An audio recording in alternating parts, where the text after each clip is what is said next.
los invitados y nosotros no. Mientras nos enfrentan como distracción, ya sin poder reaccionar, luego nos tiran al mar.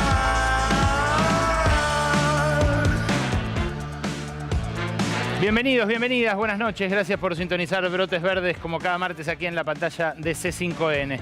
Vaya, sí, un martes agitado, un martes donde la jornada vuelve a estar signada por una protagonista única, una protagonista que hegemoniza la escena, que es Cristina Fernández de Kirchner. Hoy asistimos a un agravamiento de una crisis que se viene agravando y que ya no es solamente la crisis de un gobierno, ya no es tampoco una crisis política tradicional. Es una crisis de un sistema de administración del Estado que se hace ya extensiva a los tres poderes. Una crisis que ya venía precipitándose, que la semana pasada tuvo un episodio en el Congreso realmente inquietante, que además va a marcar el diálogo entre oficialismo y oposición de acá a los próximos meses, a lo que queda de esta gestión. Y además una crisis que se produce en medio de un tembladeral mundial que francamente no sabemos dónde puede terminar. Hoy Cristina Kirchner volvió a sorprender con un anuncio inesperado. Sacó otra vez una carta de la baraja que sorprendió a quienes se sentaban del otro lado de la mesa, a quienes se sientan del otro lado de la mesa. Y esa carta es su no candidatura el año que viene. Claro, renunciar a cualquier candidatura, que esto es lo llamativo, no a la candidatura presidencial, sino a cualquier candidatura, en un momento como este, cuando todavía la campaña no terminó de configurarse y cuando los dos grandes espacios políticos que se reparten la mayoría de las voluntades en Argentina no terminaron de definir sus alineamientos internos, es una reacción a un fallo que no procura establecer justicia, un fallo que no es justo tampoco, sino que procura establecer desde el menos democrático de los tres poderes de la democracia una suerte de derecho de veto sobre quién puede candidatearse y quién no.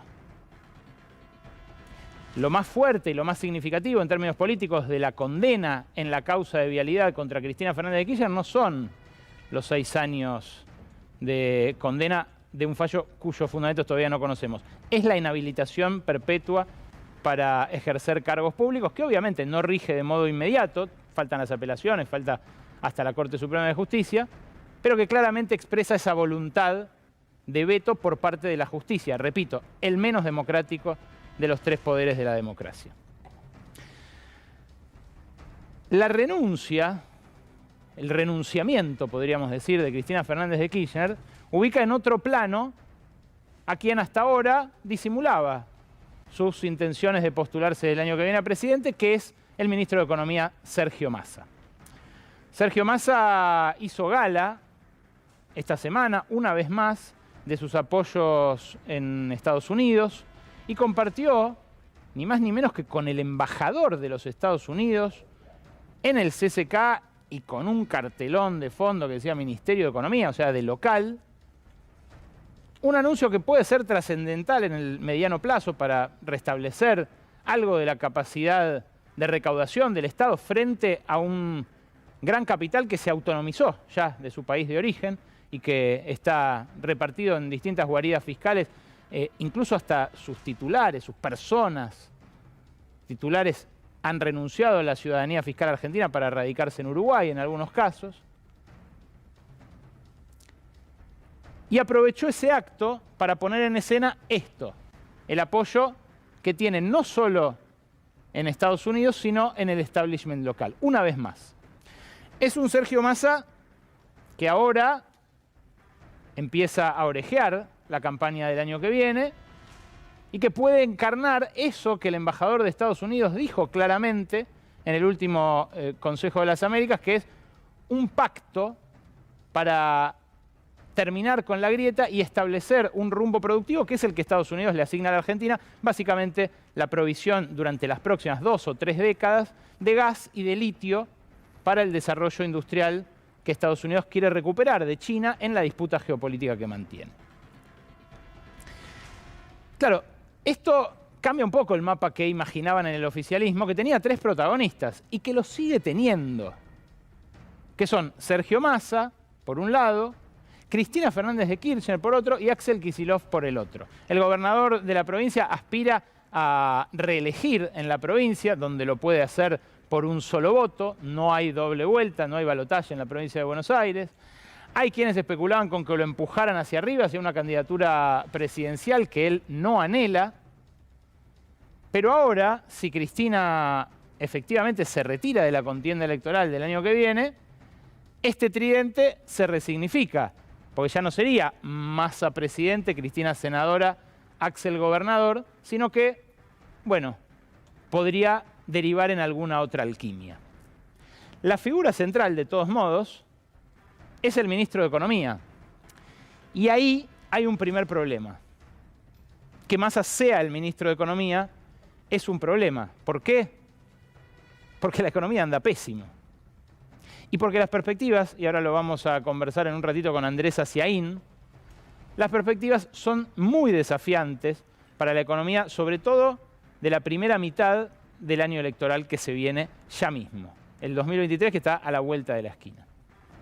¿Por qué digo que es problemático tener a un candidato a presidente como ministro de Economía y viceversa? Bueno, primero porque el ministro de Economía siempre está a tiro de una corrida. Ahora vas a ver por qué Massa está especialmente a tiro de una corrida durante el año electoral. Pero además, porque este ministro de Economía está llevando adelante un programa de ajuste fiscal, monetario y de ingresos que es realmente draconiano. Hoy estuve con un ministro que me contaba cómo funciona el ajuste fiscal de estos últimos meses. Cómo se sentó sobre la caja Sergio Massa, junto con Raúl Rigo, el secretario de Hacienda, y establecieron una sequía total de fondos para todas las reparticiones. Ya no es tan importante la partida, yo les vengo mostrando las partidas que se ajustan semana a semana, incluso mes a mes, en este último tramo de la gestión, pero ya no es un tema tanto de la corrida como de la cuota que le asignan a cada ministerio. ¿Qué diferencia hay entre partida y cuota? Aunque vos tengas una partida, si sos ministro, aunque vos tengas una partida importante para gastar, si no te dan cuota de tesorería, no te llega la guita a la cuenta. Hoy ese ministro estaba juntando monedas para pagar los sueldos que tenían que cobrar hoy los empleados de ese ministerio y mañana. Y por supuesto tenía montones de programas frenados por la falta de cuota y por ese pisar la caja permanente para mantener la buena relación con el Fondo Monetario Internacional. Esto seca al Estado por dentro y, por supuesto, a la vez que la inflación sigue carcomiendo los ingresos, empuja una recesión. Pero fíjate en qué contexto se da, además, y esto es muy importante para las perspectivas electorales del año que viene. Este deterioro del salario real es un deterioro que ya puso, hoy salió el dato, por eso lo comparto hoy, hoy salió el dato del RIP, de la remuneración promedio de los trabajadores del sector privado, la remuneración imponible promedio de los trabajadores del sector privado, formal obviamente. Ese promedio para octubre, que es el dato que salió hoy, da 174.437 pesos. Pero fíjate, perdió ese último arquito, es el que muestra que ya perdió todo lo que se había recuperado en la pospandemia y perdió también todo lo que se había recuperado durante el gobierno de Alberto Fernández. Ya está, en términos comparativos con el último momento de Macri, está 3% abajo. Está 5% abajo de hace 12 meses y está 25% abajo de cuando dejó el gobierno Cristina Fernández de Kirchner en 2015. Pero fíjate vos, yendo más atrás, es más interesante, porque acá ves, está en el nivel de 2007, el salario real promedio de los trabajadores formales, o sea, de los que tienen empleo en blanco, está en línea con enero de 2007, o sea, apenas con lo que había recuperado Néstor Kirchner antes del gobierno de Cristina, después de la debacle de la convertibilidad. Pero fíjate vos, sacando esa debacle del ingreso, El ingreso promedio de los trabajadores del sector privado en el que estamos hoy es el de la convertibilidad. Es el del menemismo. Así de dura es la realidad para el laburante. En este momento en el que el hiperdesempleo mantenía disciplinada la fuerza de laburo y tenía a los sueldos planchados, teníamos el mismo sueldo promedio que ahora. Y esto, obviamente, es algo que el peronismo teme que le facturen el año que viene, porque lo que había en ese momento y no hay ahora era estabilidad de precios, cosa que la gente valoró al punto de reelegir a aquel presidente del hiperdesempleo, con Cavallo, con todo lo que venía dentro. El otro problema, además de que el ministro de Economía está a tiro de corrida y además de que los ingresos están así, es que hoy en las calles se vio la otra dimensión del ajuste. Esto, que es la 9 de julio este mediodía, con 35 grados de calor en diciembre, si no fuera por el Mundial, un escenario que se repite de los años más duros de las crisis argentinas. Bueno, esto es un polvorín. Hoy le pusieron una piña a Beliboni del Polo Obrero, uno le gritó chorro a uno que pasaba por ahí. Eso que ocurrió es un episodio aislado, pero que también tiene que ver con la sistemática tarea de estigmatización que hay de los grandes medios y también de algunos sectores del gobierno, fíjense si no la ministra Victoria Tolosa Paz, respecto de ese sector hundido en la pobreza de la población. A esta hora no cobraron el salario social complementario, el potenciar trabajo de noviembre, que debieron haber cobrado ayer. Es 1,5 millones de personas prácticamente, 1.300.000 personas las que no cobraron. Hoy no estaba el 1,5 millones ahí, pero había una buena multitud y amenazaban con quedarse a acampar en caso de que no les garantizaran que cobraban mañana, cosa que hicieron. Por suerte, por suerte. Ahora, fíjate vos qué interesante. Es casi 1,5 millones de personas sin cobrar las 30 lucas miserables con las cuales tienen que subsistir a cambio de una contraprestación, que no es cierto que los planeros sean vagos y no hagan nada, para ahorrarse un pago. Está bien, no es que no lo iban a hacer, pero un pago del potenciar trabajo son 45.000 millones de pesos. 30.000 es lo que cobran, 27.000, 29.000 y pico. 45.000 millones de pesos es lo que representa esa masa total para el Estado. Es una cuarta parte de lo que se llevaron los agroexportadores con el anuncio del dólar soja, de lo que se van a llevar desde acá hasta el final de esta oferta por tiempo limitado de $1 especial para los que liquiden. Fíjate, y ahora volvemos a Cristina porque tiene mucho que ver con el anuncio de hoy. Hoy Massa juntó los primeros 1.000 millones de dólares de este mecanismo de dólar soja. Dice que tiene firmado el compromiso de las cerealeras, los acopiadores, las aceiteras, para juntar 3.500 millones de dólares.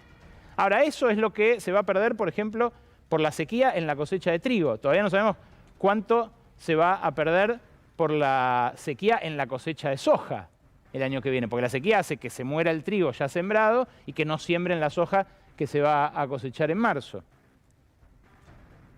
Por eso hoy también volvieron a escaparse los dólares paralelos financieros. Terminó en 330 uno y 340 el otro, el dólar bolsa y el contado con liqui, en un contexto que, bueno, vuelve a inquietar, con el dólar oficial subiendo de a un pesito por día.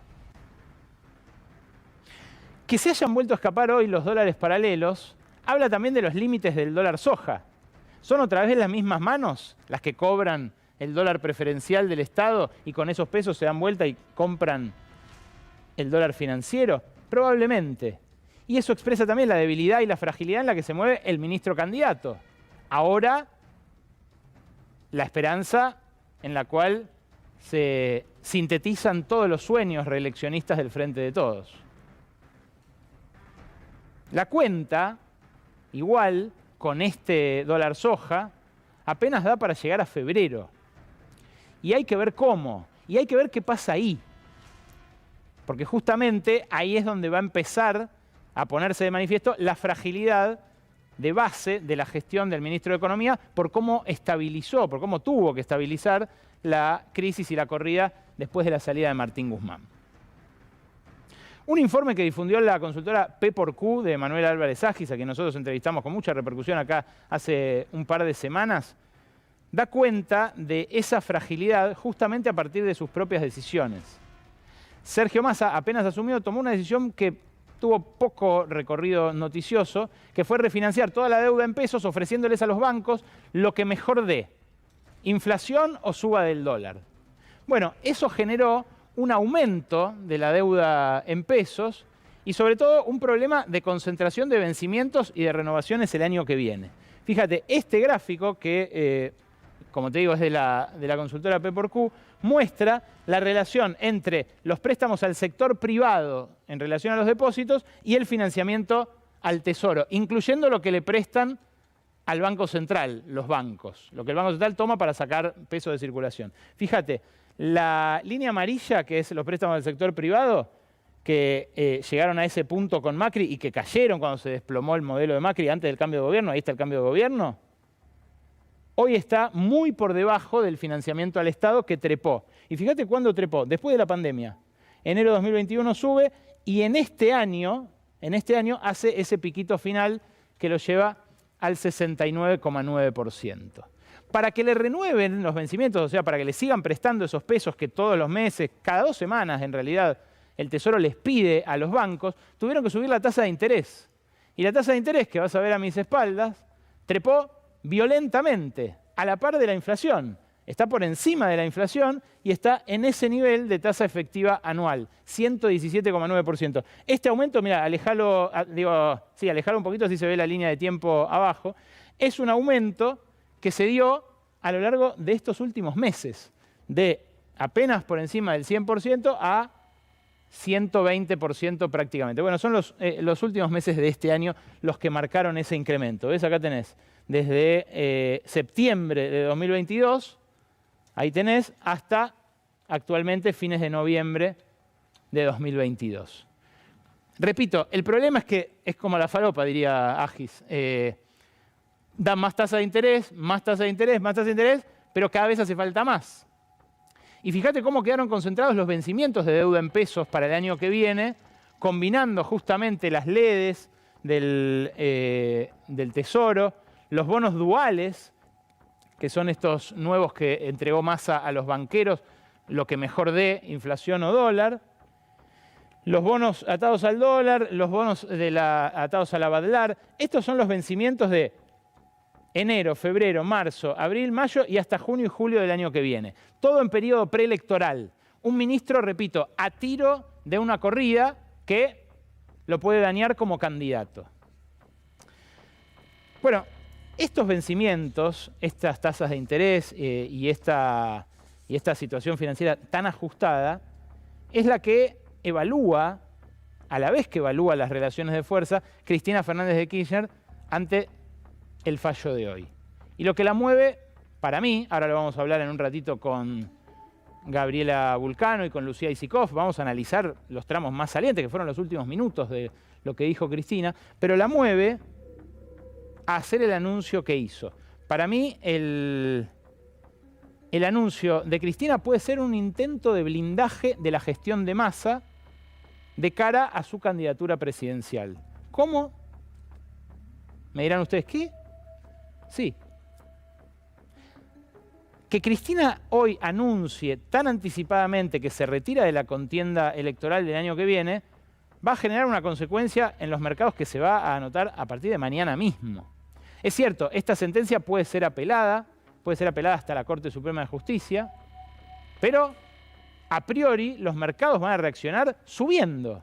Van a subir las acciones argentinas, va a caer el dólar probablemente. Y ustedes me dirán, ¿tan histéricos son? Sí, los mercados son así de histéricos, pero además suponiendo incluso que su evaluación sea demasiado prematura, lo que algún operador inteligente pensaría es, bueno, por ahí no lo pienso yo, pero lo que van a pensar los grandes jugadores de la arena financiera es que con Cristina fuera de la cancha se abre camino una política más amigable con los mercados. Entonces compro Argentina, que igual está regalada. Ese puede ser el servicio de Cristina a Massa en un contexto en el cual Cristina hace tiempo que siente que el peronismo el año que viene pierde las elecciones. Es cierto, eso lo puede poner a Massa ante la situación de ejecutar esa partitura del Fondo Monetario que Mark Stanley quiere que ejecuten unidos el oficialismo y la oposición, que hoy es imposible que ocurra esa unión. Pero el sueño húmedo de un sector del establishment que sopesa el problema de la gobernabilidad, que dice, che, no podemos ajustar a lo loco como propone Macri, como propone Milei, como propone Patricia Bullrich. El sueño húmedo de ese sector es un gobierno de Massa con la partitura del fondo apoyado por Estados Unidos, pero también apoyado, aunque sea tímidamente, por Cristina Fernández de Kirchner. Claro, la sola expectativa de su jubilación puede mover a los mercados hacia arriba y ayudarlo a Massa a sortear ese desierto de deuda en pesos que tiene desde acá hasta julio, agosto del año que viene. Lo que me dicen es que su plan de ajuste implica un ajuste muy fuerte ahora para cumplir con la meta del fondo, un ajuste fuerte también en el primer trimestre del año que viene y después sí, una administración de los tiempos más política que la que llevó adelante Martín Guzmán, es decir, segundo y tercer trimestre, que van a ser los de campaña, aflojarle al ajuste. La pregunta es si alcanzará eso. Y la pregunta es también si esto es oportuno, porque esto podría leerse como un repliegue inteligente del kirchnerismo frente a un cambio abrupto en las relaciones de fuerza que tiene que ver con el tembladeral mundial, también con el auge de las derechas y con el hartazgo que dejó la pandemia. Pero cuando uno ve la profundidad de la podredumbre sistémica que emergió la semana pasada en el Congreso y el fin de semana con la revelación del chat de los huemules, esa banda de confabuladores, jueces, fiscales, un ministro de Horacio Rodríguez Larreta, 2 altos ejecutivos del Grupo Clarín y 2 servicios, bueno, ya queda un signo de interrogación más grande marcado en esa hoja de ruta a futuro. Esa podredumbre, la podredumbre de la justicia, del Congreso, la distancia entre el presidente y la realidad más acuciante de la mayoría de la población, vuelve a actualizar el hartazgo de una sociedad frente a una dirigencia a la que ve absorta en sus propios problemas y muy lejos de los suyos. Muy lejos de ese salario que está, repito, 5 puntos abajo de hace 12 meses, 3 puntos abajo de lo que dejó Macri y 25 puntos abajo de lo que tenía Cristina, según esa medición que hizo hoy, ese procesamiento que hizo hoy Jerez, el Grupo de Estudios de la Realidad Económica y Social, sobre el dato del Ministerio de Trabajo. Claro, la crisis es tan profunda que puede disparar para cualquier lado y quizás por eso es que hoy nadie fue a fondo. Acá quizás tenga una discrepancia con algunos de mis colegas, incluso de este canal.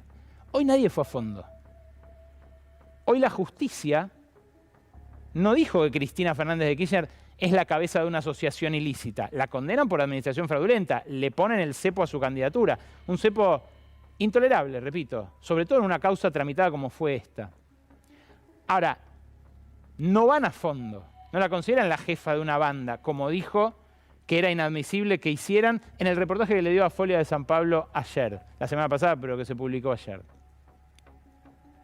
Claro, Cristina tampoco fue a fondo. Aunque sacó esta carta de la baraja y dijo no voy a ser candidata, tampoco llamó a movilizar. No pidió que la rodee de solidaridad ese 30% de la población que todavía la banca, a pesar de las penurias económicas a las que lo sometió esta gestión económica, este gobierno. No hizo eso. Quizás sea un último reflejo de supervivencia de lo más lúcido de un sistema en descomposición, que claramente está en descomposición, pero que en algunos exponentes tiene todavía un instinto de supervivencia. Bueno, esto, lo del lago escondido, es algo incontestablemente podrido.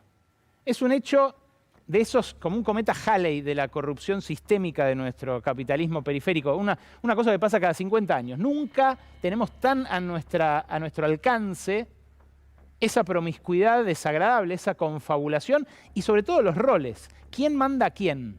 ¿Cómo los ejecutivos de un grupo que está relacionado con una parte del poder político, claramente Joe Louis, amigo de Mauricio Macri, Lago Escondido, un lugar donde se regodea el mundo VIP de esa pertenencia a lo más selecto de la élite. Bueno, ahí se da esa confabulación y ahí se muestran esos roles. Fíjate, Pablo Caicials, juez en lo contencioso administrativo federal, fue quien frenó en febrero de 2015 la adecuación forzosa de Clarín a la ley de medios. Estaba en el vuelo de los huemules, invitado por Clarín a ese retiro espiritual en la mansión de Joe Louis. Carlos Maíquez, Coco, como dijo hoy Cristina, camarista de casación, archivó la causa contra Louis por la compra ilegal de tierras, por violar la ley de tierras que limita la propiedad de extranjeros. Julián Ercolini, juez federal de Comodoro Pi, con 1000 causas claves, encabezó las investigaciones de Otesur, de Los Sauces, donde la vicepresidenta está acusada por lavado de dinero. Instruyó la causa Vialidad, que reabrió a pesar de que al principio se había declarado incompetente para juzgarla. Fue el primer juez en dar por hecho que Alberto Nisman lo mataron, a partir de dudosísimas pericias del propio gobierno de Macri. Pablo Yadarola, otro de los locuaces magistrados que estaba en este grupo, es titular del Juzgado Nacional en lo Penal Económico número 2. Estuvo a cargo de la investigación del caso Antonini. Fíjense la relevancia geopolítica de los casos que manejaron estos tipos. Todos ellos, en el chat, combinan cómo construir un relato mentiroso respecto de su propia asistencia a este paraíso en la tierra. Respecto de esta dádiva, o de esta presunta dádiva, de un grupo al que tenían que juzgar y que juzgaron favorablemente. La dádiva no es lo más grave.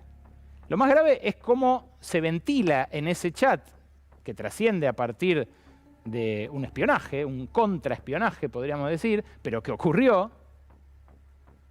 ¿Cómo se ventila en ese chat? ¿Cómo se ejerce ese poder combinado entre sectores del establishment, jueces, fiscales, ministros y, bueno, obviamente a través de ese ministro, una parte de la política? La promiscuidad del juzgado frente al juez, bueno, todo lo que se ve ahí es escandaloso. Pero en la voz de Ercolini lo que se ve es el intento de tapar las huellas, de limpiar las armas, como dice D'Alessandro en un tramo de la conversación. Fíjate en la voz de Ercolini lo que se le ocurre que puede hacer la fiscal adjunta interina en Bariloche sobre esta investigación. Yo no creo que hagan muchas preguntas, quizás así de compromiso habrá alguna pregunta la fiscal, pero bueno, cuanto más cerca de cómo hicimos todo, menos riesgo hay de que, no sé, se pueda equivocar. Por eso yo evitaría lo del helicóptero y ver el lugar de alojamiento, ¿no? Cómo nos alojamos todos, en las casas de huéspedes, etc. Menos de lo del helicóptero, dice Ercolini, perdón, menos lo del helicóptero. Claro, es turismo VIP este. De ahí no te vas en una camioneta al lugar donde te subís a la aerosilla. Te suben en el helicóptero directamente. Bueno, menos eso, que es muy escandaloso. Lo demás, tratemos de decir todo más o menos cómo fue, así no nos pisamos. Gestionan, además, un tratamiento VIP por parte de esta fiscal adjunta. Y lo hace ni más ni menos que el jefe de los fiscales porteños, Juan Bautista Maíquez, que, además, puede llegar a ser jefe de los fiscales del país el año que viene si gana Horacio Rodríguez Larreta las elecciones. Claro, ¿en qué posición queda la fiscal? Ahora sobre el final del programa lo vamos a hablar con Aisikov. Deja muchas preguntas pendientes de responder este chat. Fíjate con qué obscenidad, con qué grado de pornografía Maíquez cuenta lo que habló con la fiscal. Muchachos, les cuento. La fiscal federal de Bariloche, bien, buena predisposición, ofreció mandar la causa a Pi o, en su defecto, a pedir o que aportemos nosotros o ella pedir a la empresa las facturas del vuelo y eventualmente del hospedaje con los que salieron los denunciados, digamos, sin Jorge y sin Pablo, y en base a eso cerrarla. Si todos están de acuerdo, avanzo en alguna de estas opciones. Una democracia restringida, una democracia capturada, como han teorizado mucho en estos últimos años, a partir de el lawfare, esa combinación entre los negocios, la justicia y la política, y la geopolítica, por supuesto. Pero una democracia restringida a un chat. Si están de acuerdo, avanzo. Por lo menos ahí se somete a votación, ¿no? Es una votación ateniense, selecta. Pero esto, que era una confabulación hasta que se supo y saltó a la luz este fin de semana, hoy lo confirmó el abogado que denunció a partir de la revelación primigenia de Raúl Colman e Irina Hauser en Página 12, un abogado que vive hace 30 años en Bariloche, que es oriundo de acá de la provincia de Buenos Aires, se llama Marcelo Herzriken Velasco. Hoy hablé con él en mi programa de radio y me contó que las facturitas, como dicen los magistrados en su chat, ya están en poder de la fiscal de Bariloche. O sea que lo que planearon, esto de vos girá, que después nos hacen una factura, Marcelo de Alessandro diciendo que sea antedatada mejor, porque si no queda mal, todos poniendo la guita después, lo ejecutaron. Escuchá. Nicolás Van Dittmar, mágica y voluntariamente al juzgado, a la fiscalía de la doctora Etchepare, a aportar las facturas. Ya están aportadas las facturas. ¿Me explicó? Ah, las facturas, esas facturas antedatadas de las que hablan en el chat, ¿ya están en poder de la fiscal en Bariloche? Sí, ya fueron aportadas. Ya fueron aportadas, dice Herzriken. O sea que lo que era un plan, lo que era una prefiguración de los confabulados, pasó a la acción y consta en esa causa en Bariloche. La fiscal, obviamente hipercondicionada, recibió las facturas de ese apoderado, ese hombre que mencionaba Herzriken, es el apoderado de Joe Louis, que efectivamente se presentó y dijo, che, acá están las facturas. Ni siquiera hizo falta que lo llamaran. Claro, los que habían invitado, repito, son los que fallan en contra de los mapuches, los que desalojan los mapuches. En la fiscalía de esta misma doctora se dispuso el traslado a 1.700 kilómetros de distancia de una de las mapuches que protestaba por el acceso a la tierra, en el medio de este gigantesco negocio turístico que es los alrededores de Bariloche, la Bariloche VIP, esa Bariloche a la que no llegás en micro ni en avión, porque hay que llegar en avión privado y en helicóptero. Bueno, ahí están cubriéndose los unos a los otros. Cuando en Hamlet Shakespeare intentó graficar la descomposición de aquella oligarquía que gobernaba todavía, amparada en sus privilegios de noble, la Dinamarca de su época, acuñó una frase. La frase muchas veces se le adjudica a Hamlet, pero se la dicen entre sí dos plebeyos, dos guardias, que quizás, como los guardias británicos de las festicholas de Downing Street, o como algún escandalizado de Olivos durante la pandemia, se miran entre sí, miran a esos privilegiados y dicen, algo huele mal, algo huele a podrido en el estado de Dinamarca.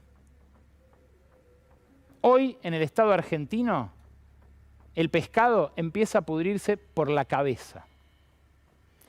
Estos poderosos, demasiado condicionados por sus vínculos con los dueños del poder real y permanente de la Argentina, empiezan a hablar mal.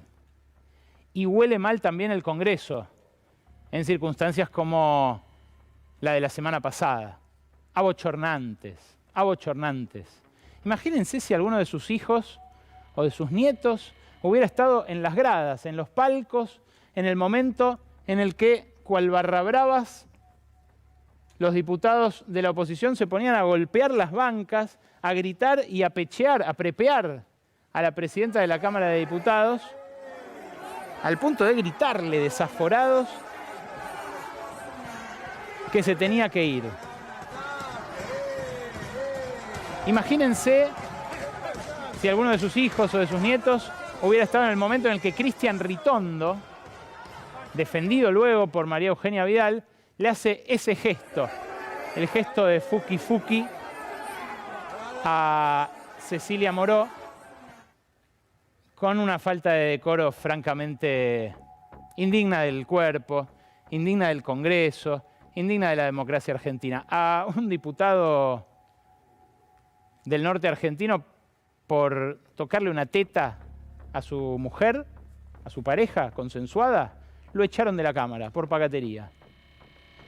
A Ritondo por hacer ese gesto con un contenido además de sometimiento, un contenido realmente muy fuera de época, no le pasó nada. Lo defiende el hada buena del PRO, como dice el gato silvestre. Estamos, repito, ante algo que se pudre y que huele cada vez peor. La movida de hoy, de Cristina, puede intentar alterar en algo el curso de esa putrefacción. Pero a esta altura es realmente muy difícil que la impida. Me condenan porque condenan un modelo de desarrollo económico y de reconocimiento de los derechos del pueblo. Por eso me condenan. Pero no, la condena no son los 6 años o la cárcel. La condena real que dan es la inhabilitación perpetua a ejercer cargos políticos electivos, cuando todos los cargos a los que accedí fue siempre por el voto popular. 4 gobiernos en nombre del peronismo ganamos con el apellido Kirchner. En el 2003, en el 2007, en el 2011 y también contribuye a la victoria que obtuvimos en el 2019 cuando nadie daba 2 pesos por el peronismo. Esto es lo que me están cobrando, y por esto me inhabilitan. Vamos a analizar junto con Gabriela Vulcano y con Lucía Isikov la estrategia de Cristina detrás de esos 5 minutos finales de su presentación de hoy, pero en instantes también vamos a conversar sobre ese desierto económico que le espera a Massa hasta las elecciones con Andrés Aciaín, un economista que yo respeto mucho, que ya hemos invitado aquí a Brotes Verdes y que habla de un plan de estabilización parecido a lo que dijo Emanuel Álvarez Agis hace 2 semanas acá, pero diferente también. Ahora vamos a hablar con él en qué aspectos parecidos y en qué aspectos diferentes. Arranco por vos, Vulcano, buenas noches. Buenas noches. Todos y todas estábamos esperando de alguna manera las palabras de la vicepresidenta Cristina Kirchner respecto a la condena que se dio esta tarde por la causa vialidad. Y sin embargo terminó dando una noticia que claramente superó esa respuesta que se estaba esperando por el tema judicial, que tuvo que ver justamente con este renunciamiento a cualquier tipo de candidatura. Hasta el momento se especulaba la posibilidad que si no se presentaba como candidata a presidenta, se iba a presentar como candidata a senadora. Bueno, hoy dejó en claro que ninguna de esas 2 cosas están en los planes de ella para el año que viene. ¿Y qué es lo que dicen cerca de ella respecto a este tema? Lo que la llevó a tomar un poco esta decisión, primero fue el atentado que ella sufrió hace algunos meses, donde ya ahí eso encendió las luces de alarma, y después con la condena terminó de reforzar la idea de que no hay posibilidad, ninguna posibilidad, por lo menos lo que ven hasta ahora, de que ella pueda ser candidata el año que viene. Lo que dicen es, bueno, la correlación de fuerzas le es sumamente adversa y que esta especie de proscripción que plantean, ahí hay una discusión sobre este tema, sobre el tema de la proscripción. Dicen, bueno, no, hasta ahora, hasta que no esté en firme la condena, ella podría presentarse, eso no es lo que la frena, es una decisión personal. Es cierto, pero también es cierto que en términos simbólicos es muy fuerte pensarla en una campaña donde todo el tiempo van a decir fue condenada por corrupción. Exactamente. Ahí es donde aparece, decíamos, no está esta correlación de fuerzas que se espera para poder ir a un año electoral con ella como candidata. Pero, ¿qué pasó con esto? El mensaje que le mandó al peronismo y también a la oposición es sigan sin mí. Aun cuando ella puede estar como ordenadora dentro del peronismo, el peronismo, vos antes lo decías, Ale, se va a tener que buscar un candidato. ¿Será ese candidato Sergio Massa como algunos plantean? ¿Será algún otro referente del peronismo? ¿Y qué pasa también en la oposición? Porque con esta jugada Cristina Kirchner también pone en una situación difícil a Mauricio Macri, que más de una vez le dijo a sus más cercanos yo quiero presentarme, no está descartado, no lo anunció, jugó con que sí, con que no, siempre y cuando sea compitiendo con Cristina Kirchner. Bueno, Cristina Kirchner ya le dijo a la oposición, conmigo no cuenten. Interesante. Y hay otro tema respecto a esto, que lo que dicen cerca de Cristina es que el otro punto a tener en cuenta, y también está relacionado con lo que vos decías, es que no, como está el escenario, no hay manera de seguir con esta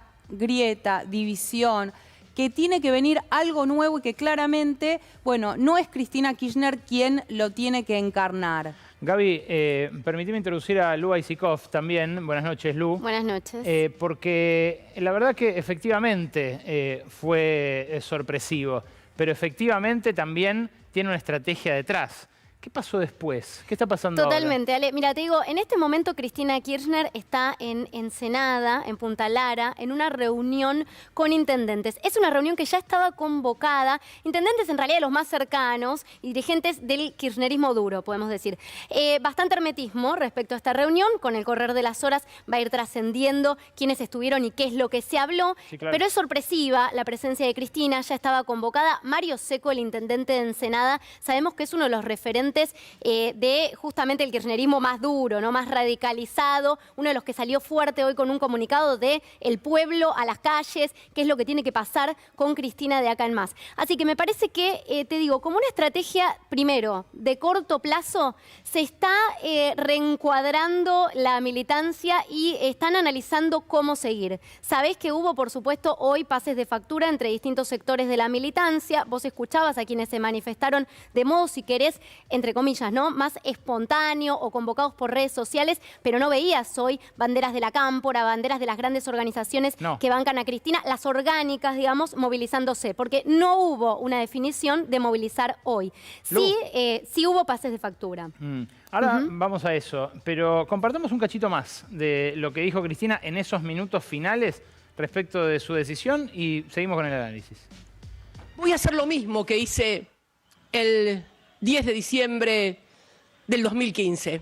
Me acuerdo cuando Daniel Scioli me vino a proponer que fuera candidata a diputada nacional para darle fuerza a la lista, para acompañar. No. No voy a someter a la fuerza política que me dio el honor de ser 2 veces presidenta y una vicepresidenta a que la maltraten en periodo electoral con una candidata condenada, con inhabilitación perpetua, con administración fraudulenta por el Estado, a mi administración fraudulenta por el Estado y a estos, los amarillos, que nos dejaron 45.000 millones de dólares con el Fondo Monetario Internacional, se pasean orondos en los aviones de Clarín. Bueno, no voy a ser candidata. Es más, una muy buena noticia para usted, Manieto. ¿Sabe por qué? Porque el 10 de diciembre del 2023 no voy a tener fuero, no voy a ser vicepresidenta, así que le va a poder dar la orden a sus esbirros de la Casación y de la Corte Suprema que me metan presa.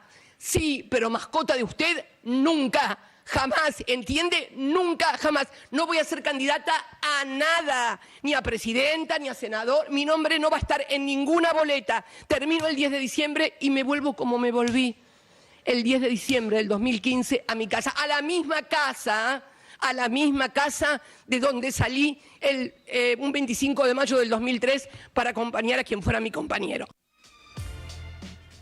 Visiblemente afectada Cristina Fernández de Kirchner en este tramo y muy tajante en la definición, Gaby, como decías, con muy difícil vuelta atrás. Sí, muy difícil vuelta atrás. Lo que te diría es que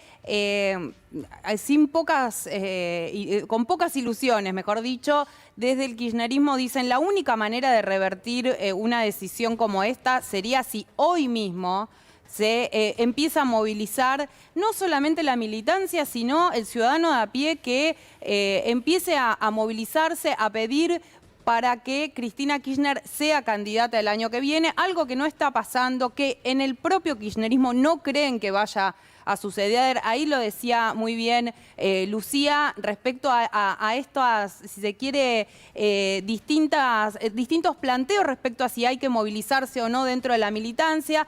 Por el lado de Cristina Kirchner no bajó en ningún momento la orden de que se movilizaran, tampoco por parte de la Cámpora se dio esa orden. Hasta ahora, más allá de algunos dirigentes, de algunas personas que decidieron movilizarse a Comodoro Pi, no se decidió eso. ¿Qué es lo que está cambiando con esta decisión de Cristina, además de cambiar todo el tablero político, no solamente del peronismo, sino de la política en general? Tiene que ver sobre todo con qué va a pasar si Cristina no es presidenta para el peronismo el año que viene. ¿Cuánto tiene de posibilidad el peronismo de, no te digo ganar, pero por lo menos hacer una elección digna? Y también, ¿qué pasa con la oposición? Porque también tienen que, de alguna manera, reposicionarse frente a esto, más allá que hoy celebraron, sobre todo desde Juntos por el Cambio. Lo que me decían es que dentro del Frente de Todos no va a haber demasiado cambio, más allá de quién sea el candidato, pero no va a haber demasiados cambios. Antes de este anuncio de Cristina, de este renunciamiento, lo que creían es que después de la condena, desde el kirchnerismo, de alguna manera podían culpar a Alberto Fernández de que se haya llegado a esta situación, porque no hizo nada para que no se llegue a esta situación donde ella termina condenada y que eso la termina empujando a este renunciamiento. Bueno, eso hasta ahora no, por lo menos públicamente, no sucedió. Desde el kirchnerismo dicen, Cristina ya dijo todo lo que tenía que decir de Alberto en esta entrevista que le dio a la Folia de San Pablo, que cuando le preguntaron por el presidente dijo, prefiero no hablar de él. Elocuente, ¿no? Ese silencio, como cuando se refieren a adversarios políticos, los presidentes ante medios de otros países. Ya venimos con un informe de Lua Isikov sobre el chat, sobre el famoso grupo de los huemules y las preguntas que dejó planteadas. Antes vamos a hablar con Andrés Aciaín, pero antes sonreímos de la mano de Nahuel Prado.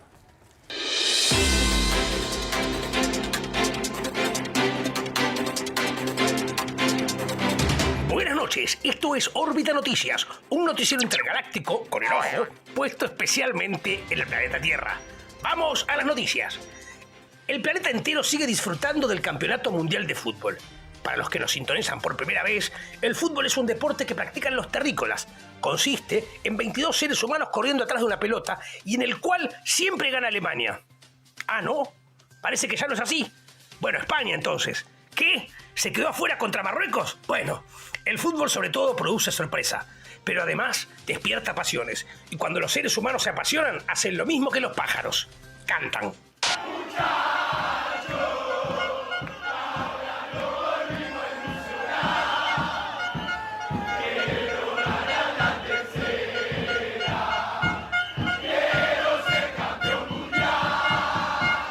Ocurre con los pájaros, otros seres humanos han empezado a imitar el canto de los argentinos para alentar a su selección.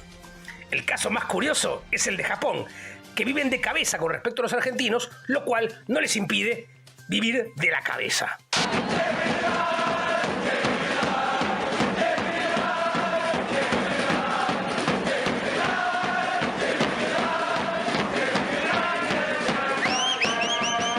Pero esa es la marcha peronista. Bueno, en cierta medida tiene sentido. Es bien conocido la tendencia de los japoneses a las largas jornadas laborales y sus famosos paros a la japonesa. No quedan dudas de que Japón, sos el primer trabajador. Otros países, sin embargo, no imitan las canciones de los argentinos, sino que se las dedican a ellos. Por ejemplo, sus clásicos rivales.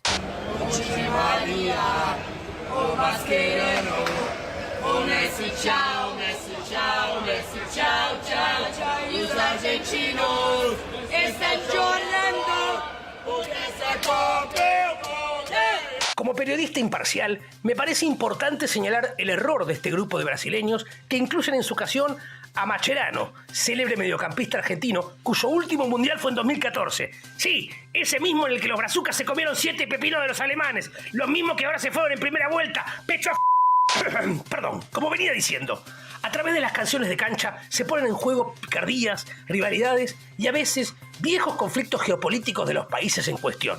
Por ejemplo, el histórico reclamo de soberanía sobre las Islas Malvinas de los argentinos.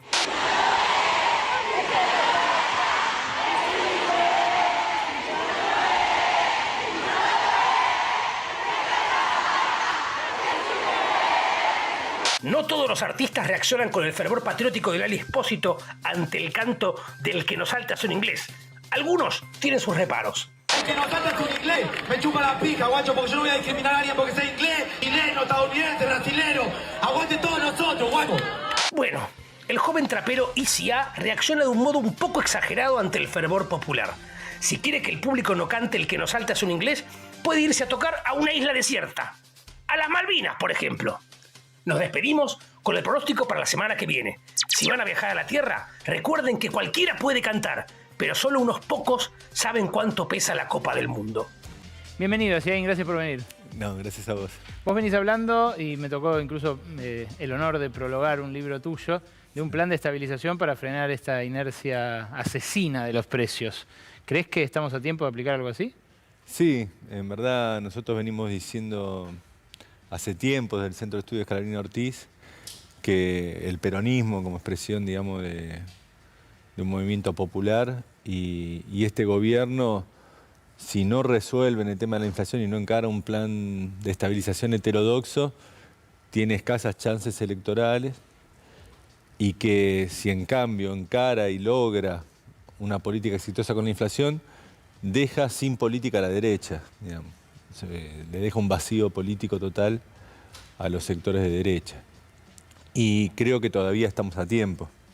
Cuando uno ve, digamos, esa podredumbre de la justicia, digamos, la impunidad con que se maneja el poder judicial o mediático hoy en día, digamos, apurando a Cristina y tomándole el pelo, ¿no? Que parece como que la están gozando, está claro que lo que ve Manieto y lo que ven esos sectores es que como el peronismo está débil por la situación económica, pueden venir y pegar, digamos.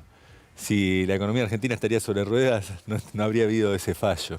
Andrés, después de estos avisos que tenemos ahora, quiero que me cuentes en qué se diferencia el plan de estabilización que propones vos del plan de estabilización ortodoxo que siempre impulsó el Fondo Monetario y del que nos propuso acá Emanuel Álvarez Agis, el jefe de la consultora P4Q, hace apenas 2 semanas. Dale. Ahí quédame. Dice que le puede robar a la derecha la bandera de la estabilidad, el peronismo, a Siaín, y dice que estamos a tiempo todavía de ese plan de estabilización. Yo tengo una pregunta, que es ¿qué diferencia hay entre el plan que propones vos y lo que nos propuso Emanuel Agis hace 2 semanas? Y tengo un breve compilado, para el que no lo vio, de 1 minuto para retomar esas ideas que discutíamos acá mismo. ¿Qué hay que hacer para vos, Emanuel? Yo creo que a esta inflación tirarle con cosas chiquitas es un error. Me parece que hay que enfrentarla de frente y hay que meter una bomba. 100 puntos de inflación, no puedes ir bajándola de a poco. ¿Qué es una bomba? Una bomba es un plan de estabilización bien hecho y con un objetivo que no termina en que baje la inflación. Yo quiero bajar la inflación para que suba el salario. A ver. Y acá está la diferencia. Hubo, te diría, 12 años en la economía argentina, los 12 años del kirchnerismo, donde un montón de analistas decían, con 25% de inflación no puede crecer el poder adquisitivo del salario, no puede bajar la pobreza. Era mentira. Vos acabas de demostrar que con sus bemoles eso pasaba. Sí. Bueno, estamos cayendo en una falacia de composición, que es, como con 25 se podía, con 100 también. Con 100 no se puede. ¿Qué es una bomba, insisto? Hay que devaluar. Hay que subir las retenciones, hay que subir el salario más que lo que devaluás y hay que subir las tarifas más que lo que subís el salario. Y al otro día, sí, hay que congelar todos los precios de los bienes durante 6 meses. ¿Hay que devaluar, Andrés? No, digamos, yo discrepo con Emanuel. Yo creo que si vos haces lo que hace Emanuel, congelás los precios y no te da bola a nadie. Subís el dólar, subís las tarifas, subís el salario y después decís abracadabra que se congelen los precios. es inviable. O sea, yo creo que Manuel ahí se equivoca, que es el error que, por ejemplo, históricamente, que el Rodrigazo, programas que piensan en los precios relativos, ¿no? Hay que subir el dólar. Primero que difícilmente subiendo el dólar y las tarifas puedas recomponer el salario. Pero si vos analizás en completo ese programa, digamos, es un salto bestial en todos los costos y después vas a imponer un congelamiento de 6 meses. No le veo chance de que se cumpla el congelamiento y si se cumple sería con desabastecimiento total en mercados paralelos y una desestabilización económica grande. Él aclaró que no es algo que se pueda hacer con el poder político disponible para el frente de todos. No lo puede hacer ni Perón. ¿No? Ni Perón en el 73 puede devaluar, aumentar salario y tarifa y después congelar precio. Sin embargo, este es el formato de los planes de estabilización heterodoxos que hubo en Argentina. No solo aquel de Helbar, sino también el plan austral. No. Está bien, terminaron mal, pero en un primer momento frenaron la inercia inflacionaria. Sí, pero no con nunca devaluando, aumentando salario y tarifa. ¿No? Ese es el perfil de los planes de estabilización del FMI, onda etapa Krieger-Bacena, Frondizi, donde llamaban plan de estabilización, lo que en realidad era un plan de desestabilización. Él lo que dice es, este es heterodoxo porque subo también las retenciones. Sí, porque sube el salario. Sí. Sí, pero le doy a todos. ¿Quién la pone ahí? Los empresarios que venden en el mercado interno. Serían que con un ajuste brutal de ganancia pagan los salarios, el dólar y las tarifas. No lo van a pagar. ¿Por qué decís vos que puede hacerse de otra manera? No, yo digo, lo veo inviable. Con una inflación del 100%, pegar una fuerte devaluación, aumento de salario y tarifa, es una cosa que la inflación la tirás al 200, 300%. Bueno, lo que está haciendo Massa es una devaluación en cuotas con el dólar soja. Sí, está sosteniendo una inflación en un 100%. Digamos. ¿Y cómo se baja entonces? No, yo creo que el plan de estabilización tiene que ser previo a cualquier reacomodamiento de precio relativo. O sea, no podés meter cambios bruscos en los precios relativos con una inflación del 100% porque no podés estabilizar nunca más la economía. Entonces, el orden de las cosas influye. Creo que no alcanza con el ajuste fiscal y monetario que de los programas ortodoxos, ya fracasó Macri con el FMI con la emisión cero, fracasó Guzmán, fracasaron todo lo que intentaron ir con, voy achicando el déficit fiscal y la emisión, fracasa Massa ahora en esa idea de frenar la inflación de esa manera. Creo que hay que hacer un plan heterodoxo que tiene que ir a una estabilidad de precios para después, si querés, discutir cómo mejoramos algunas pautas. Podés mover algún precio relativo, después podemos hablar, pero muy poco. ¿Y cómo es eso? Nosotros lo que planteamos es al revés, es ir a un congelamiento de todos los precios de la economía, incluyendo el dólar y las tarifas. Ese congelamiento, la idea es que genere un periodo de estabilidad artificial. Nosotros ponemos 3 meses, podrían ser 6, pero nosotros ponemos 3 meses como diciendo lo mínimo que podemos llegar a acordar en Argentina con algún consenso social y político, 3 meses de estabilidad. ¿Y alcanzan los dólares para sostener el dólar congelado, para vender los dólares que pide el mercado? Sí, digamos, el dólar oficial regulado con un congelamiento total de todos los precios se puede. Hoy estamos devaluando lo que aumenta la inflación, o sea que si vos parás todos los precios podés poner el dólar en sintonía. Sin gastar reservas. O gastando las mismas que estamos gastando ahora. En eso no habría la diferencia. ¿Y después de eso? Después de eso, nosotros lo que decimos es, hoy qué día, ¿qué pasa? La inflación, el salario, un sindicato va a pedir un aumento del 100% para empatar a la inflación. Vos tenés... Los más poderosos pueden, los otros no. Sí, vos tenés alquileres que ya de por sí el año que viene van a aumentar un 100% porque están indexados al por año el índice de locación por el año anterior, tenés así jubilaciones, tenés así créditos, tenés así depósitos, o sea, tenés toda una economía indexada, de hecho. Entonces nosotros decimos, durante el periodo de congelamiento, romper toda esa indexación, reajustar alquileres, reajustar la paritaria, reajustar las tasas de interés, todo a la estabilidad lograda. Por ejemplo, en vez de un sindicato pedir un 100% porque quiere empatar la inflación, directamente se sale del congelamiento con una cláusula gatillo automática que le mantiene el salario real.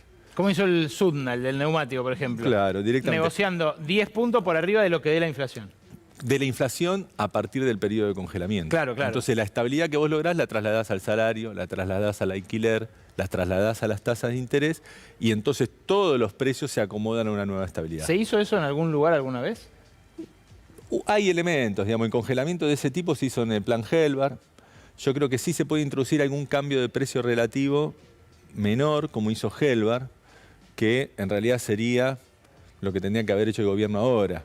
El gobierno anunció una batalla contra la inflación, anunció un congelamiento de precios, avisándole a todos los empresarios que remarcaron como locos durante 3 meses y provocaron una fuerte baja del salario. Entonces lo que tendría que haber hecho el gobierno, ni bien anunció este congelamiento de 1.600 pesos, que no es un plan de estabilización, es por lo menos un plus salarial a todos, una recomposición salarial de suma fija, para recuperar eso. Gelbar hizo eso, aumentó un 20% para recompensar lo que le habían comido los ingresos. Algo de eso se podría hacer, entrar el periodo de congelamiento, un aumento, ponerle de suma fija, para recomponer ingresos, para justamente evitar que después las paritarias y todo, digamos, pidan aumentos muy bruscos y se rompa la estabilidad lograda. ¿Y por qué crees que el plan austral, perdóname, el plan austral también tuvo herramientas similares, con la tabla de desagio, para acomodar las tasas de interés a la nueva nominalidad lograda. Entonces, hay elementos del plan Gelbar, hay elementos del plan austral, readaptados a la inflación actual, que tiene, por ejemplo, la paritaria, que es un elemento que nosotros, a diferencia de otras propuestas que quieren eliminar la paritaria, nosotros decimos, no, hay que sostenerla. Hay que sostenerla, y por eso, digamos, esta idea de una paritaria en salario real. ¿Pero por qué decís que no se pueden frenar los precios después de una devaluación como la que propone Emanuel, y sí se pueden frenar de movida, antes, sin devaluar, digamos?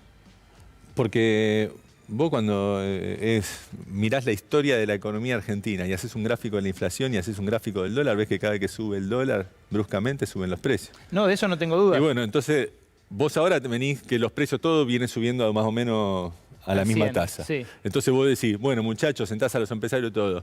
Estamos subiendo todos los precios 6% mensual. Todo está subiendo. El salario, está subiendo los precios, está subiendo el dólar. Dejemos de hacerlo. Pongámonos todos de acuerdo, a partir de mañana nadie aumenta. ¡Pum! Congelamiento total, sin aumento de dólar, de tarifa, ni de nada. Claro, pero si no tenés autoridad política para hacerlo y tenés a todos confabulados, yendo al lado escondido... Pará, porque después vamos a eso. Te respondo lo anterior. Sí. En cambio, si vos vas y los sentás a todos, estamos subiendo todo el 6%, es decir, pero ahora vamos a meterle una devaluación de 50%, un aumento de salario de 50% y un aumento de... No, devaluación de 50%, un salario de 70% y un tarifazo del 90%. Y después congelamos. Bueno. Los tipos te van a mirar con los ojos como diciendo, pibe, ¿qué tomaste? No, bueno. ¿Entendés? Por algo Emanuel lo define como una bomba. Sería... Sí, una bomba inflacionaria. Yo en eso desacuerdo con Emanuel. No podés meter semejante ajuste de precio y después pretender un congelamiento porque no va a funcionar. Bueno, ¿sabes qué? Es interesantísimo escucharlos a los dos porque por lo menos se está discutiendo de cosas concretas, ¿no? Sí. Y no de consigna, de dejar maquinita, de incendio del Banco Central. Voy a tu otra pregunta. Sí. ¿Hay poder político para hacer esa medida? Yo creo que sí.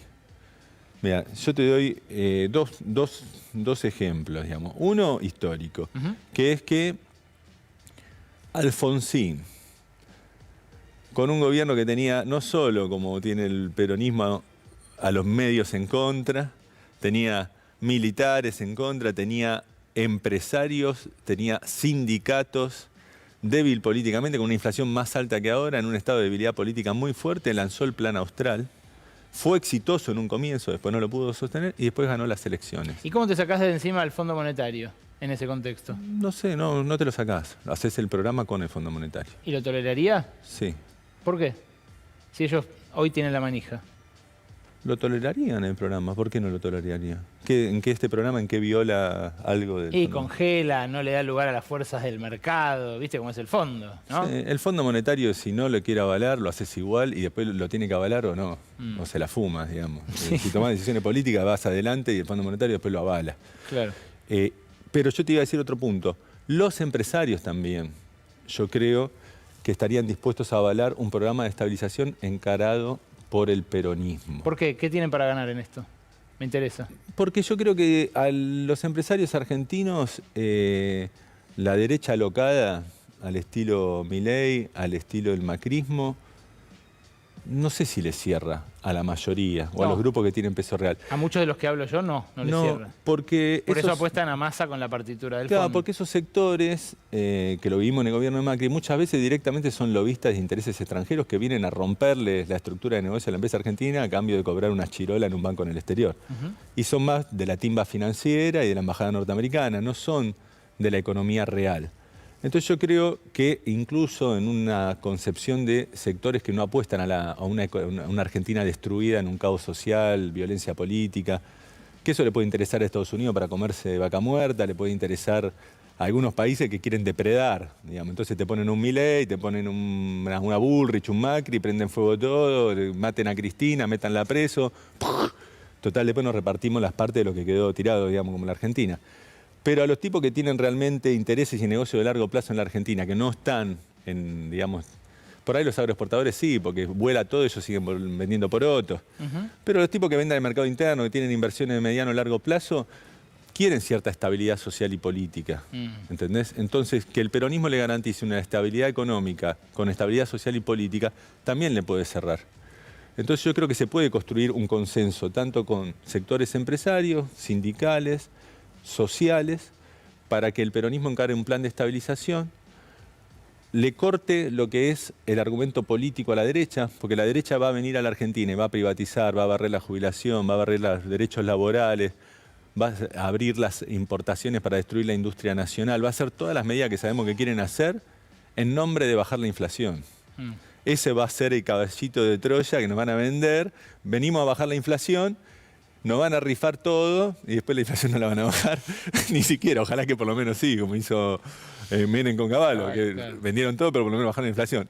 Muchas veces sabemos que vienen con el discurso de la inflación, entregan todo y ni siquiera la bajan. Andrés, ya te pregunté si lo podían hacer ahora, si hay tiempo, y la otra pregunta es si hay clima político, porque está todo tan agrietado. Vos veías las imágenes que puse yo de la sesión en el Congreso, donde deberían parlamentar tipos que están en desacuerdo, desacuerdísimo. ¿Se puede en este contexto de grieta total? Y es muy, o sea, obviamente es muy difícil uno cuando ve lo que es la institucionalidad en la Argentina, digamos, ve que nada, la rosca esa de los jueces con el grupo Clarín, Servicio Secreto de Información, reunido en lo de Lewis, en un británico que es un testaferro, ¿no? del gobierno británico directamente, que ahí se denunciaban que salían vuelos a la Malvinas clandestinos, o sea, ve la Argentina colonial y esa oligarquía y dicen, este país es inviable. Pero yo tengo la fe y la esperanza de que no, digamos, que es un sector y que si nosotros, el gobierno de las mayorías, pudiéramos encauzar la cuestión económica, generaríamos los consensos sociales y políticos para después reformar la justicia, para después reformar los medios de comunicación. Pero si nosotros no logramos entusiasmar a la sociedad desde nuestra gestión y hacemos un gobierno como el de Alberto Fernández, que uno ya no sabe para quién trabaja, ¿no? Cuando ve metido ahí al jefe de asesores en esa rosca, ¿no? Negociando ahí, no sabe si trabaja para nosotros o trabaja para los otros, uno ya empieza a dudar de todo. Y bueno, ese gobierno es el que nos debilita a nosotros en nuestras bases y después nos deja a tiro de esta gente. Entonces, encaucemos la economía, recuperemos nuestro caudal social y político y después vayamos por esa oligarquía que hoy día se cree impunemente la dueña de nuestro país. Andrés, gracias por venir a Brotes Verdes. No, muchísimas gracias a vos. Seguimos con Lua Isikov, justamente con el tema del viaje al lago escondido y las preguntas que dejó. Lu, todo tuyo.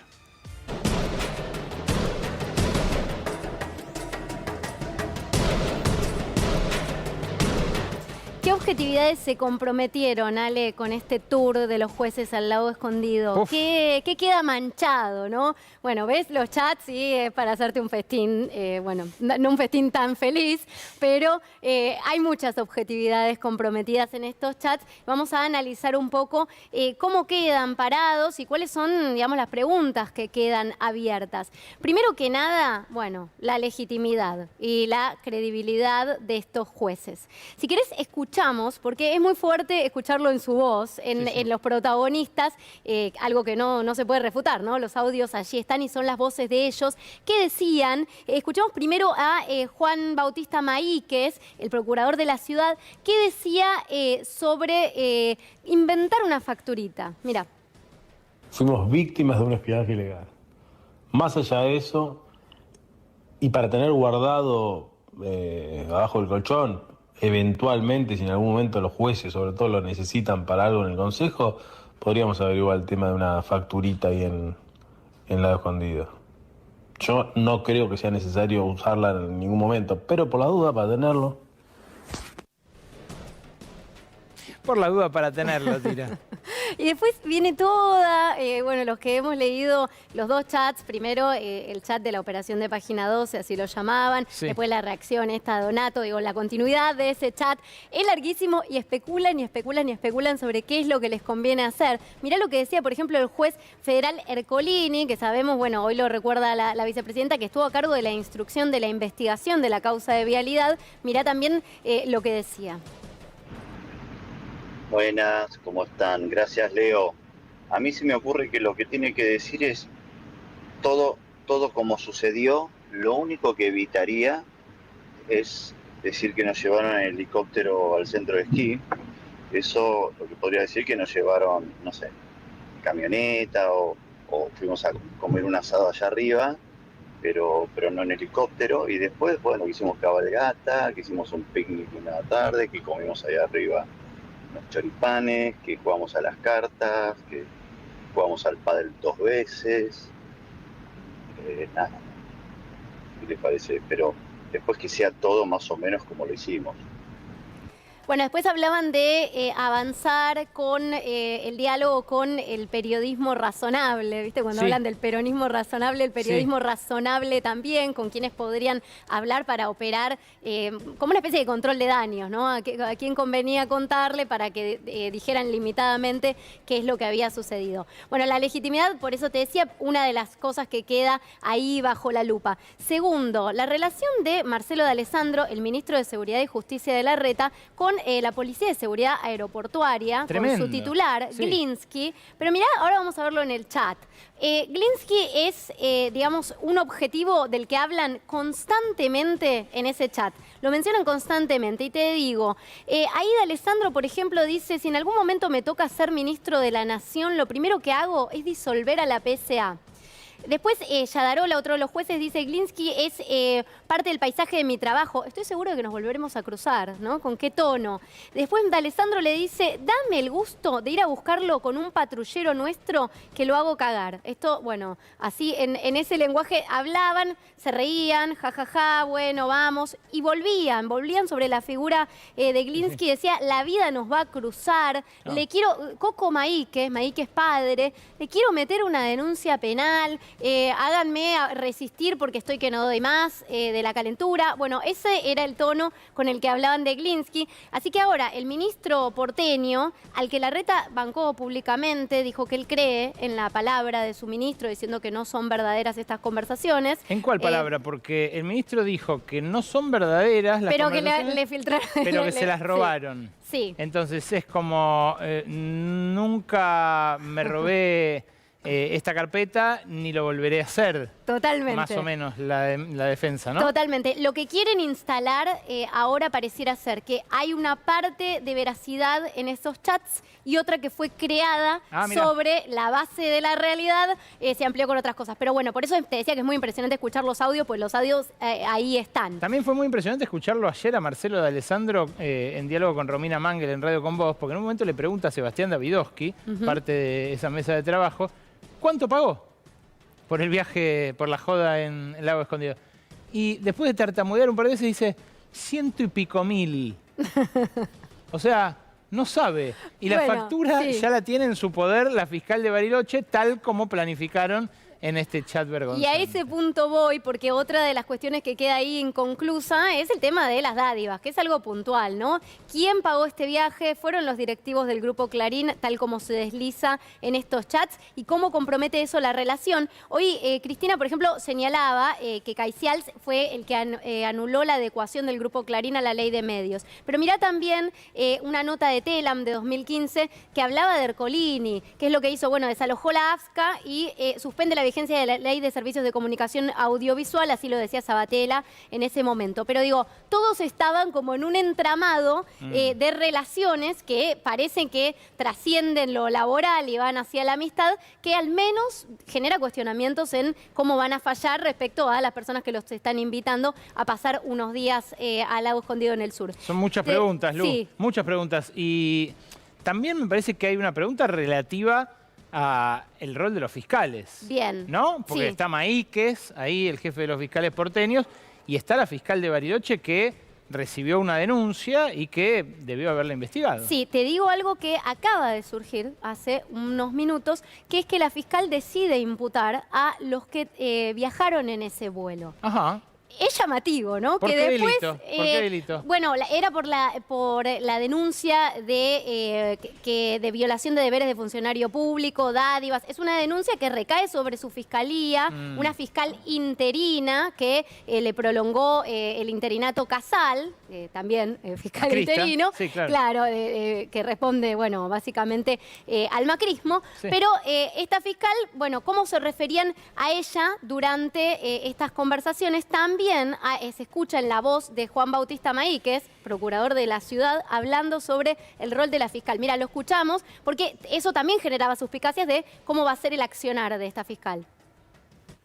Muchachos, les cuento, la fiscal federal de Bariloche, bien, buena predisposición, ofreció mandar la causa a PI o, en su defecto, a pedir o que aportemos nosotros o ella pedir a la empresa las facturas del vuelo y eventualmente del hospedaje con los que salieron los denunciados, digamos, sin Jorge y sin Pablo, y en base a eso cerrarla. Si todos están de acuerdo, avanzo en alguna de estas opciones. Bueno, esta fiscal el 28 de septiembre desalojó 7 predios de Villa Mascardi, ¿no? Ocupados por mapuches, y también, ¿no?, que cabe la pregunta hablaban de ella casi como una fiscal amiga, bueno, ¿cómo va a fallar en causas relacionadas a este tema en el sur? Ahora, por lo pronto, post discurso de Cristina Kirchner, después de escuchar su condena, hay una reacción, hay un avance en la investigación. Vamos a ver cómo sigue.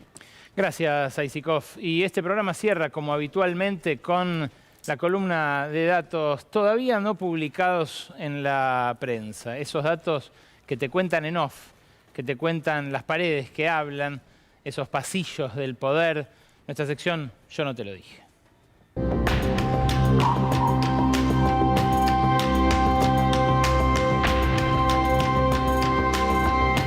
Arranca Gabriela Vulcano.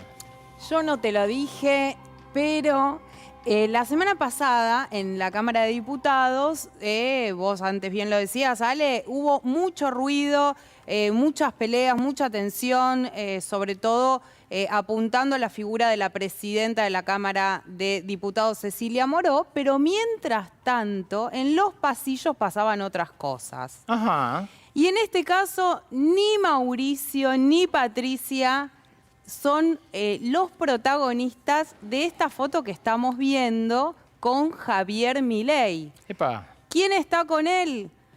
El jefe de la bancada del PRO, Cristian Ritondo, que también fue muy señalado. Vos antes pasaste un video haciendo gestos muy provocativos, por decirlo de alguna manera, muy fuera de lugar. Y fue criticado también en las últimas horas por la titular de la coalición cívica, Elisa Carrió, que dijo que algo así como lo llamó barra brava. Sí, claro. Así, con esas palabras. Lo tuvo que defender María Eugenia Vidal. ¿Y Bueno, esta conversación la pudiste reconstruir? ¿Qué pasó mientras estaban discutiendo algunas cosas en el recinto? Bueno, Ritondo le llevó su propuesta como candidato a gobernador a Javier Milei. Porque siempre estamos escuchando cuánto habla Macri, cuánto habla Bullrich con Javier Milei, que se quieren acercar más o menos a la figura del libertario, del llamado, autollamado libertario. Bueno, en realidad el que está dialogando de manera cotidiana, el que más charla con Milei, es Ritondo, que trató de convencerlo con su propuesta. Me dijeron que Milei lo único que hizo fue escuchar atento. No la viste en otro lado, ¿eh? Yo no te lo dije. Aisikov, yo no te lo dije. Yo no te lo dije, Ale, pero hubo mucho ruido en el PRO en las últimas horas y vos me vas a decir por qué, si está Larreta pero Macri no está, quién se está peleando con quién, Claro. aparece Bullrich. Bueno, Macri está en Qatar, hace un mes. sí, Y Macri que no ha opinado todavía sobre la condena a Cristina y en No. su entorno me dicen que no lo haría, que no tendría por qué hacerlo. Diferencia horaria igual, Hay Sí, que vamos decir. a ver qué hace mañana. Claro, salió a las 6 de la tarde Vamos el a ver fallo, qué ya hace eran las mañana. 12 de la noche en Qatar, me imagino él ya con Está Netflix. a full. está en otra cosa, Mauricio Sí. Macri, pero tuvo tiempo también para hacer un pedido acá. Y te decía, hubo ruido en el PRO por la figura de Gerardo Milman. Ahí lo ves, rodeado de sus asesoras en el Congreso. Y mira. sabemos que Milman quedó, por supuesto, en el ojo de la polémica cuando, con esta frase, ¿no? Que bueno, está testificado que ha dicho, él la niega, cuando la maten voy a estar camino a la costa. Bueno, a partir de allí, Cristina de hecho recusa a la jueza Capuchetti por no seguir esta pista, la pista política. Y Milman, bueno, queda en el ojo de la tormenta. Patricia Bullrich resistía al lado de Milman, lo quería tener como jefe de campaña. Primero se lo pide Mauricio Macri, le dice que lo corra porque el escándalo estaba escalando y no tenía sentido llamar tanto la atención. Bullrich resistía, pero en las últimas horas finalmente decide correrlo. Queda el legislador Juan Pablo Arenaza como su nuevo jefe de campaña. Lo va a sacar también de la vicepresidencia del bloque. Hoy se iba a mostrar en un acto con él. Al final, bueno, con todo el tema de Cristina que acaparó la atención, no lo hizo, pero lo vas a ver a Milman en algún acto junto a Patricia Bullrich porque tampoco puede ser tan fuerte, ¿no? El corrimiento, pero el corrimiento está, le ha soltado la mano a Milman, al menos como jefe de campaña y próximamente más alejado de la toma de decisiones. Qué mala que es Isikoff en la foto que eligió, ¿no? Con las asesoras. Es venenosa. Yo tengo la foto de un viejo conocido de ustedes, los que siguen Brotes Verdes, porque a este hombre le hemos seguido el tranco. Ha estado en el puesto número 2 en el Fondo Monetario, debajo de Christine Lagarde, en el momento en el que le daba la montaña de billetes a Mauricio Macri. Se fue de allí, a pesar de que tenía 19 meses más de mandato en el Fondo Monetario, y pasó a revistar en las filas de Janet Yellen, la secretaria del Tesoro. Fue su jefe de asesores, pero el viernes pasado el New York Times publicó que se jubila. Cumple 70 años ahora y se retira de ese rol estratégico al lado de la secretaria del Tesoro de Estados Unidos. Acá los medios todavía no se hicieron eco de esta noticia, que ni el Fondo ni el Departamento del Tesoro confirmaron aún, pero que el New York Times publicó, según ellos, con toda la debida confirmación y chequeo. Se va Lipton, ya se fue toda esa camada de gente del Fondo Monetario. Lo que nos quedó a nosotros fue la deuda, por supuesto. Nos reencontramos el martes próximo con ustedes a las 23, como cada martes aquí en la pantalla de C5N. Que tengan una buena noche.